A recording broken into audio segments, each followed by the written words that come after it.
Grief is the price we pay. Written by Skiffy. Chapter 13.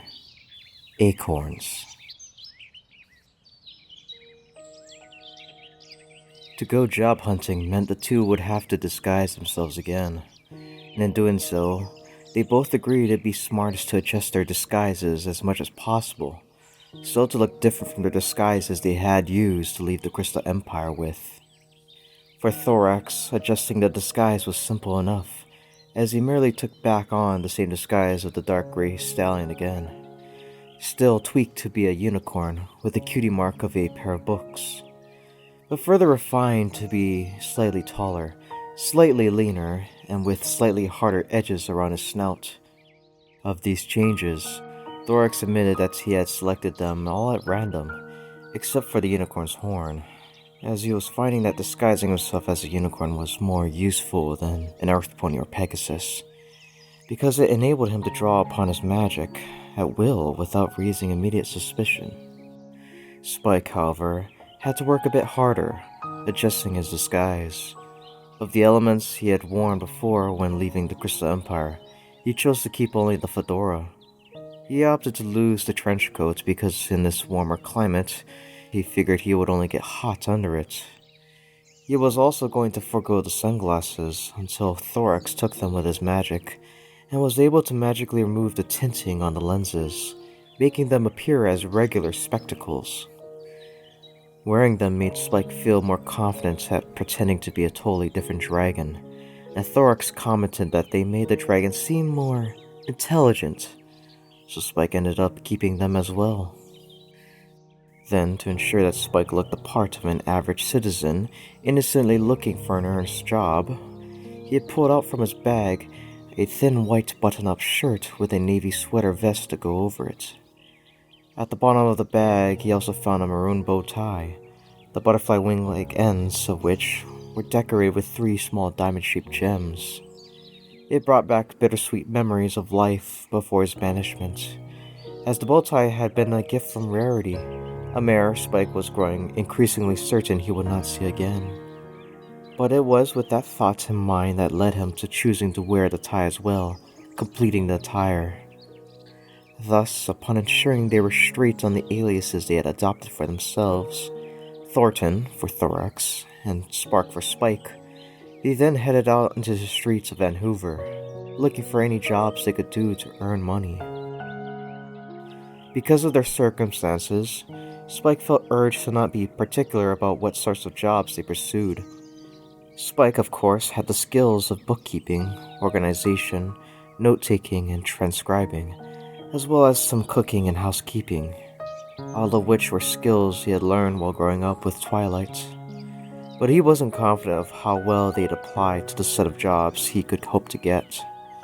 This was all complicated by Thorax's skill sets, however, which were notably less diverse than Spike's, as they included basically just general heavy lifting and moving things around, common tasks within a changeling hive. Spike noted the changeling also had math skills, but according to Thorax, only at an intermediate level. He also had language skills, being multilingual, but it quickly became clear that there didn't seem to be much demand for such a thing in Vancouver. But more that the job market in Vancouver was choosy about who they hired. Among the first jobs they tried were various restaurants operating in the area, but even when the two had enough qualifications to meet the job requirements, they were generally turned down simply because they had no actual previous experience working in a fast-paced restaurant. At other potential employers, they found that other applicants would simply win out over them for a variety of minor reasons. Furthermore, most employers only needed to hire 1 new employee, and not 2, unable to take on both of them at the same time. In such events, the employers ironically showed immediate interest in Thorax, who, thanks to his disguise, appeared as a common pony, whereas Spike, regardless of his own disguise, was clearly not a pony. And the dragon quickly found that Vancouver ponies, not adjusted to seeing a dragon wandering their streets, didn't know what to expect from Spike, and were more inclined to just not take the chance, despite Spike's assurances that he would cause no trouble. So these employment offers quickly didn't go far. They weren't interested in splitting up and taking separate jobs anyway, because that meant one would have to go work it on their own while the other did likewise somewhere else. Not only did that mean it would be harder for them to be able to keep track of each other, especially if trouble arose, Spike feared Thorax wouldn't be prepared to operate on his own in this unfamiliar land of Equestria. Nonetheless, even when they relented and attempted to pursue jobs separately in hopes of bettering their chances, they didn't make much further progress, still facing many of the same problems, plus some new ones.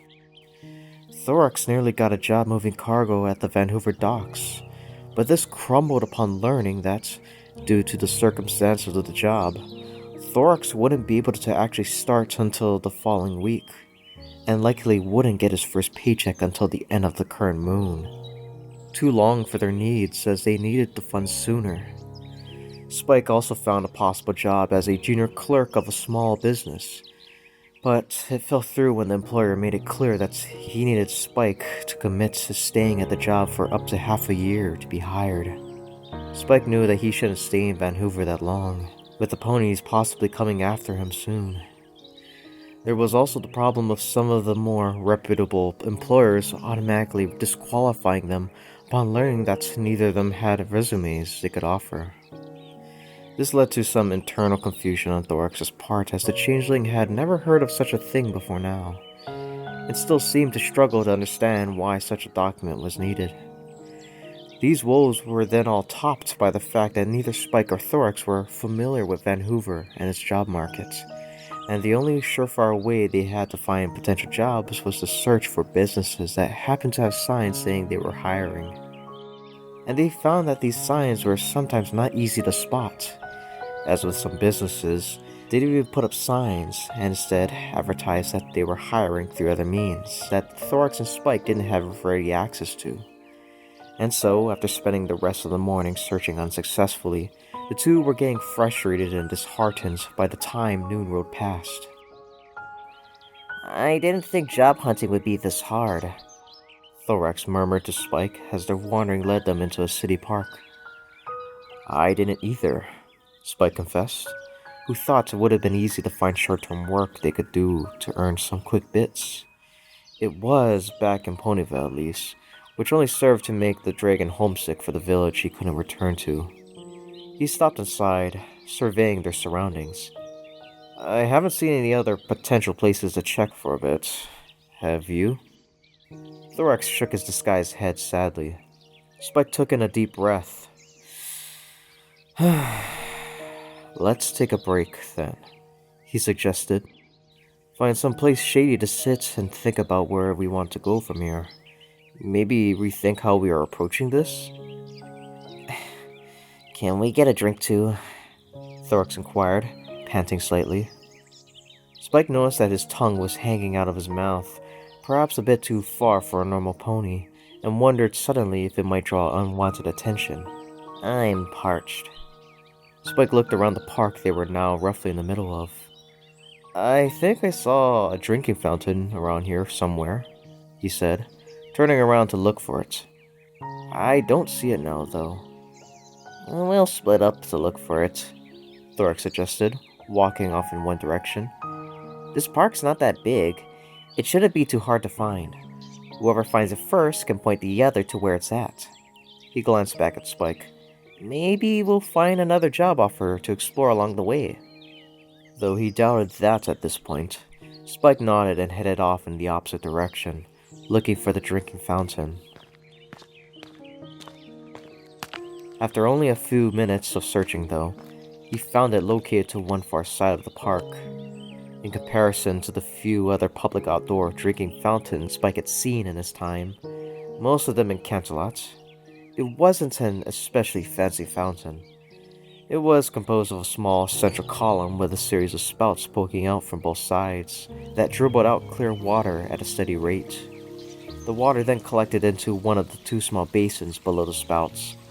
One hung lower than the other, so foals could easily drink two. Spike stopped to get a drink, relieved to find the water was cool and fresh, then proceeded to look around for Thorax. He at first waited at the fountain, thinking that Thorax would find it on his own soon enough. But when the disguised changeling didn't appear, Spike decided not to wait any longer, and, after taking note of the fountain's location so he wouldn't lose track of it again, he proceeded to go searching for his friend. When he didn't immediately find Thorax, he started to worry that the changeling had found trouble, but instead was relieved to find Thorax standing amongst a small cluster of trees, and appeared instead to have simply become distracted.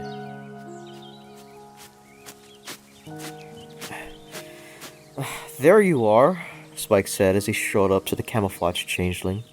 He jabbed a thumb in the direction of the fountain. "I found the drinking fountain." He studied Thorax, who was gazing up into the limbs of the trees surrounding him, a faint and calm smile on his face, and followed his gaze. "What are you doing anyway?" "Shh." Thorax shushed softly. "It's an acorn grove." Spike blinked and studied the trees again. "Well, it's certainly a group of oak trees," he agreed. "But I don't know if I can call it a grove, per se." No, it's..." Thorax interrupted, seeing Spike didn't understand. He broke his reverent gaze from the trees and looked at his dragon friend, suddenly hesitant. You just laugh at this, though." "I won't laugh," Spike promised. "You promise?" "Cross my heart, hope to fly, stick a cupcake in my eye." Thorax raised an eyebrow. Spike shrugged. "It's a pinky promise," he explained. "You break it, and you're likely to lose your friend." Not sure he understood, but satisfied as to the truthfulness of Spike's promise, Thorax glanced around to make sure they weren't at risk of being overheard. But the nearest ponies were a small gathering of foals, playing kickball several yards away. Nowhere near close enough to overhear. Certain of their privacy, the disguised changeling gazed up into the tree branches hanging over his head. "There's a changeling legend," Thorax began to explain solemnly. "It explains that, long ago, a very special acorn fell and began to grow, and from that plant sprang the first changelings." The changeling in hiding respectfully studied the acorns hanging from the limbs of the surrounding oak trees. "It's been said ever since then that acorns carry a sort of sacred aura of wisdom, knowledge, and enlightenment. If a changeling surrounds themselves with that aura, it's believed you can tap into some of that wisdom and help be guided to where you need to be in life." Beginning to see what this was all about, Spike let his gaze get drawn up into the tree limbs as well. Thorax continued. "Back at the hive, we have a whole acorn grove nearby, a sort of sacred place of sorts where we grow acorns, and changelings can peacefully go to ponder and meditate. Some even pray. I've heard that even Queen Chrysalis routinely visits the grove. So when I saw this small acorn grove, I couldn't help but stop and ponder. If anybody could use a little guidance right now, it'd be us." Spike stared up into the tree limbs for a long moment, then glanced over at Thorax. "The first changelings grew from a plant?" he repeated with uncertainty. Thorax grinned sheepishly and broke his gaze from the plants. "Sorry, I didn't mean to push my beliefs onto you like that." He apologized in good humor.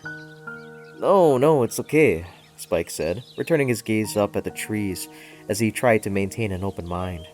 "You're not wrong after all. With how things have been going for us the past couple of days, I guess it couldn't hurt." Thorax's grin grew in earnest and returned his gaze up into the tree limbs, silently ruminating. Spike did likewise, trying to clear his mind and, out of respect for Thorax, attempted to give this an honest try. For the first minute, the low dragon didn't really notice anything significant, but gradually he began to become aware of the peaceful silence that settled around them. A gentle breeze stirred the branches of the oak trees they stood among, and soon Spike had to concede that, if nothing else, it was indeed a very nice place to sit and think. Then the breeze blew a forgotten newspaper into his face. Thorax snorted as he attempted to suppress a laugh, ruining the moment, while Spike worked to pull the paper off of his face. Holding it before him, he saw just what exactly had flown into his face with a frown. Sheesh, at least it could have been the funnies, he grumbled. But no. Well, what page is it then? Thorax asked, curious. Spike rotated the paper in his claws as he observed just what it was that he held. The classifieds, actually, he observed. The classifieds? A portion of newspaper where ponies can have little ads printed in it. You know, things like yard sales, carriages for sale, and... Spike blinked and gave the classifieds he was about to toss away before him renewed attention. Job offers. But then he frowned. Aw, but these classifieds are probably days out of date. Well, maybe not, Thorax interjected and pointed one of his masked hooves at the paper's header. Isn't that today's date? Spike blinked again as he realized the changeling was right. But, the dragon began, running the odds of such a lucky find in his head. You do realize how slim the chances of something so useful just getting blown to us like that are, right? The two exchanged glances for a moment. Then, grinning softly, Thorax returned his gaze to the limb of the oak trees and the acorns hanging from them.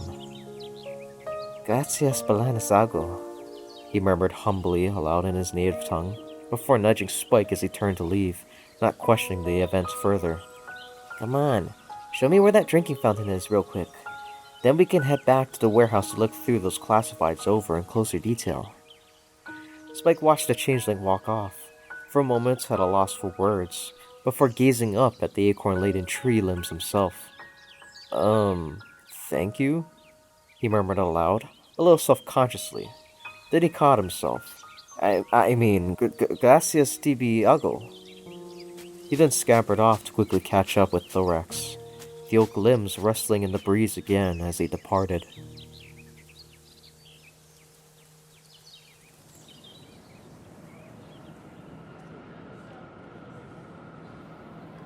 Grief is the price we pay. Written by Skiffy. Chapter 14. Flyleaf. Once they had returned to the warehouse, the classified Spike and Thorax had recovered was studied in earnest, and indeed quickly proved useful. For one thing, it enabled them to be able to go through and take stock of what jobs they had already tried unsuccessfully and could rule out straight away, as well as give them details about other job offers. This helped to narrow down the list of jobs considerably. It made them aware of a whole slew of new job offers they hadn't previously been aware of, and better still, precise addresses on where they could find them so to inquire about their candidacy.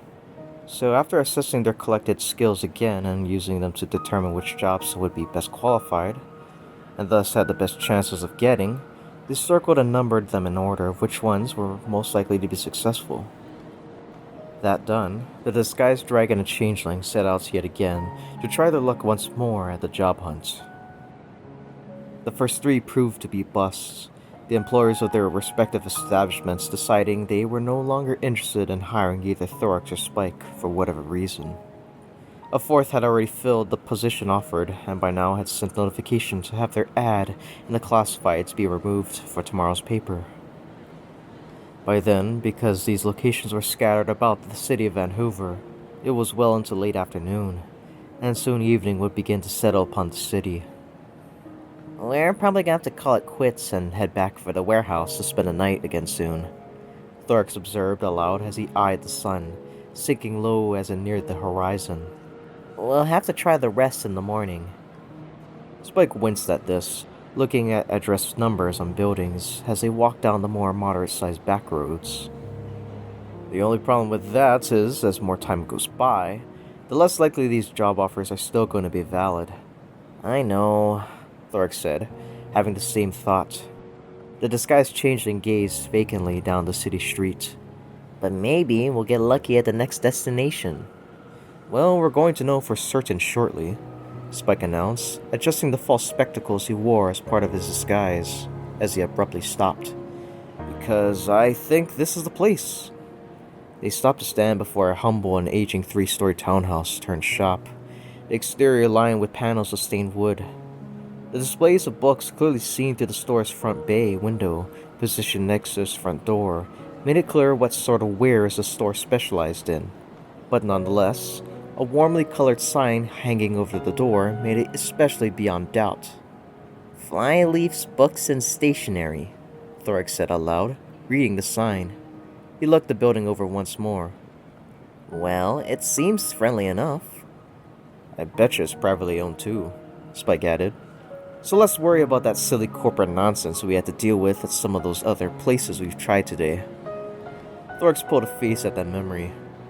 Think we've got a good chance then? Spike crossed two of his claws for luck. Only one way to find out. You ready? As I'll ever be. Jointly, the two on-the-run friends strode on to the store's front door, a service bell ringing cheerily as they opened the door. Inside, they found the store's interior, decorated with the same stained wood paneling as the exterior. Shelves lined both of the side walls from floor to ceiling, filled with books of all types.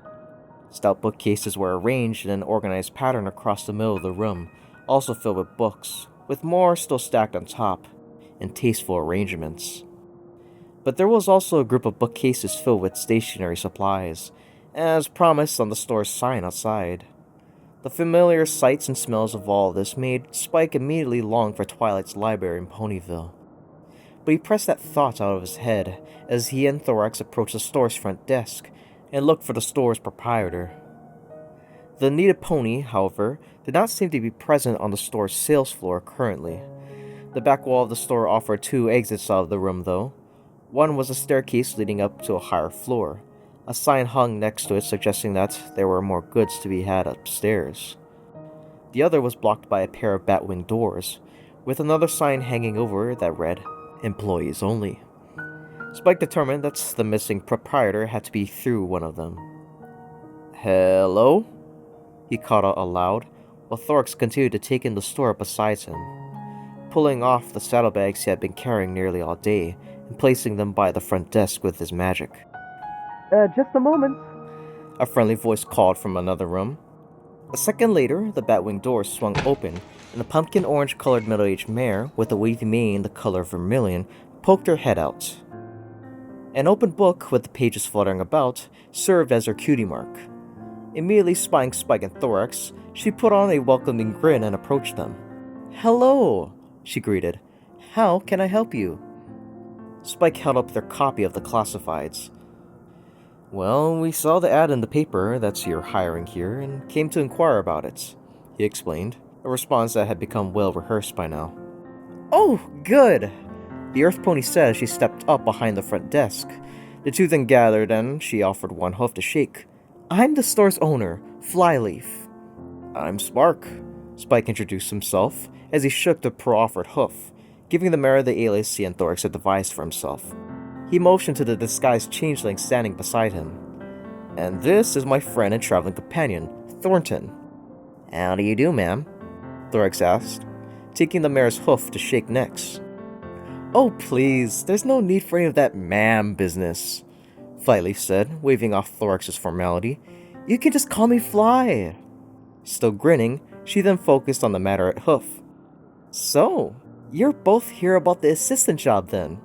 I was only looking to hire one, but... That's right, if you'll have us, Spike said, nodding. It's still available, right? Oh, yes, don't worry about that. You're the first to come in since the day before yesterday asking about it, Fly remarked with a small frown. Just haven't been getting very many ponies interested in the job, as there always seem to be some better offer somewhere else. So I'm frankly glad you're here. Her grin returned as she gave the two a curious glance. Though I have to admit, you two seem to be an unlikely pair. A unicorn and a dragon. As this hadn't been the first time they had been told this during their job search, and trying to explain it only seemed to complicate the matter, they chose not to comment. You said you were travelers? That's right, Thorax said, jumping in to explain the cover story, not entirely fictional, that they had devised along the way during their past interviews for jobs. We've joined forces when we became friends, as I've been going about from destination to destination, observing interesting things along the way, And now Spike comes along and helps by keeping company. May I ask why two seemingly as young as you two chose to do that? Education? A greater career choice in mind? Thorax shook his head at both. Or just because we can, really. I mean, it's out there, so why not, right? Fly grinned. Why not indeed? So what brings you to a place like Vancouver then? We're just passing through for the moment. We're actually hoping to head out of Equestria to someplace like Griffinstone or further next. The problem is that we've been left pretty much broke at the moment after our more recent journey. Spike continued with a apologetic grin. So we're trying to save up some more bits before we head off to our next destination. Ah, so you're probably not looking to stay long term, Fly reasoned, nodding her head in understanding. Well, it would be nice to get some pony that could stick around for a while, but I'm not picky either. I've taken on short-term help plenty of times before, so I can more than accommodate that. She then folded her forehooves onto the surface of the front desk and leaned closer to the pair. So, I trust you two have a good idea of what the job would ask of you already, right? I used to do volunteer work of a sort in a library before meeting Thornton, Spike explained. I imagine working in a bookstore can't be too different from that. And I'm good at moving things and putting them away, Thorax added uncertainly. Fly considered this information for a moment. Couple of questions, she stated. First off, do either of you know how to do bookkeeping? I know some of the basics by association, actually, Spike offered, remembering the times he had helped Twilight with budgeting, which naturally, the bookish mare had always tended to go all out on. Though I wouldn't say I'm an expert. Fly grinned. I'm not looking for one, just someone that I can share some of the workload with. And how about a cash register? Either of you know how to work one? Spike was more hesitant about this, wincing as he waved one set of claws side to side, expressing his uncertainty. Thorax, however, cautiously raised one hoof. It's just calculating out the total prices and the amount of money to give back to the customer if necessary, right? I know the math behind that, so I think I could do that. He glanced at the cash register that sat next to Fly. Though I might need a run through on what all the buttons do. Fly nodded to herself, again considering all of this. She seemed satisfied enough with what she heard thus far. Noted, she said, reaching underneath the desk to pull out some parchment and a quill. So you two have any references or past job experiences I should know about? Here, Thorax and Spike turned worried and exchanged glances. This was usually where the job interviews started to go awry. Well, to be honest with you, Miss Fly, Thorax confessed finally, we don't have any of that to give you, much less any formal documentation of it. Beyond what we've already told you, almost belatedly, he added. Because we're travelers, see? Sorry, wish we did, Spike added by way of apology, though he wasn't sure it'd be much of aid. If it helps though, we're being truthful about what we can do, and we really are interested in doing the job. If you'll let us. It did give Fly a moment's pause for the first time in the conversation, and she went quiet for a moment as she proceeded to study the pair again. Curiouser and curiouser, she murmured out loud. I at least assume you both have the usual basic educations for your age, right? When they both nodded, she turned pensive for a moment, as if debating inwardly. Then, to their surprise, she shrugged. Well, you two seem to be genuine and young enough that I can certainly see why you wouldn't have much other references to give yet. So we can come back to that, she conceded, and proceeded to jot down some notes on her parchment. Before we continue, though, any questions you two have for me? Thorax and Spike exchanged glances quickly again, heartened by the fact that she was still willing to hear them out. I actually do have one, yes, Spike said, placing the classifieds out on the front desk. Your ad mentions RB offered, but we weren't sure what RB means. Oh, it just means I offer optional room and board with the job, if anyone's interested, Fly explained, dismissively without looking up. Spike's eyebrows rose at this, however. Wait, really? He asked, surprised. Thorax, however, was still lost. Room and board? He repeated. Basically, I offer lodging upstairs along with basic meals as part of the job, Fly elaborated. I always have as a courtesy. Call me old-fashioned. The Vancouver University students used to love that sort of deal, but of course, these days, in order to accommodate the cost for providing it, I have to take the necessary money for the room and board out of the accompanying paycheck, resulting in somewhat less pay altogether. And most prospects that come in here lately haven't been too attracted to that. So again, it's only if you're interested. She looked up from the parchment chip and jotting notes down on. Are you two saying you're interested? We just might actually, Spike admitted, who couldn't quite believe their luck. If they could land this job, this added benefit could actually help solve some of their other problems. Not even put off by the cut in pay that come with that?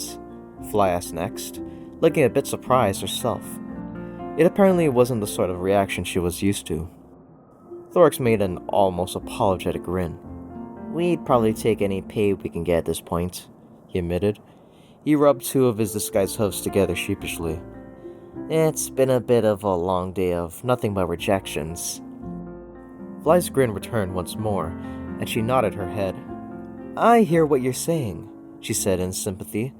Job-wise, it's not always the most forgiving of places, Vancouver.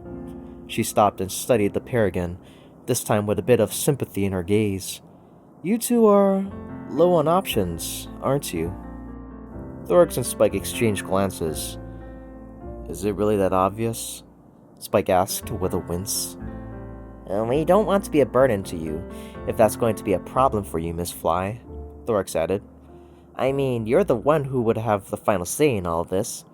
No, it's fine, Fly assured them, waving off the matter aside. Just making sure we're all on the same page here is all. She tilted her head. I guess I just find the fact, two so young, polite, and innocent, being forced into this sort of desperation as... She trailed off, her thought unfinished, but clear nonetheless. She then rapped one hoof on the desk and stood, her demeanor turning friendly again. So, you're really interested in that room if I hire the pair of you then? Spike, thankful for her segueing due to the sensitivity of the subject, nodded eagerly. It'd make things a little easier for us in the long run, so it seems like it'd be almost perfect for us. Fly snorted a chuckle at this, walking out from behind the front desk. Well, at least let me show you the room first so you can see what you'll be getting yourself into before you go saying that, she stated as she headed for the staircase leading upstairs, beckoning for the two to follow. Trailing behind the store's proprietor, they walked upstairs past the building's second floor and on up to its uppermost third floor, the entrance to which was again marked as employees only. Here, up in what was virtually the attic spaces of the building, was a small hallway running through the length of the building's horizontal width, broken by a smattering of doors leading to the other rooms. The other doors presumably led to other living spaces, but Fly led them straight to the door that had sat almost directly across from the staircase and opened it, motioning her potential employees inside to look. It's really not much, Fly explained as the two curiously began to look around. As you can see, except for the desk and the wardrobe over there, it's pretty much unfurnished. The room was loft space that was subsequently converted into living accommodations after the fact.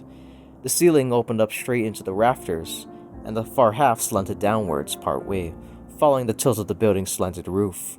The room was decently sized.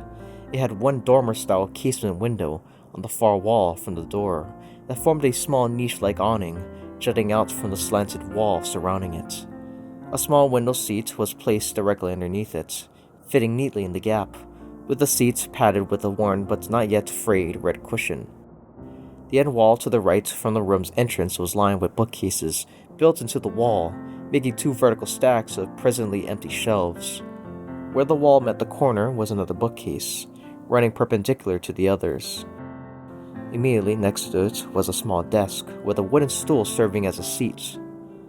By contrast, however, the other, left side of the room felt emptier, its wood-paneled walls bare and its floor vacant save for an old oak wardrobe closet, another door leading into another attached room. Thorax poked his disguised head through the second door.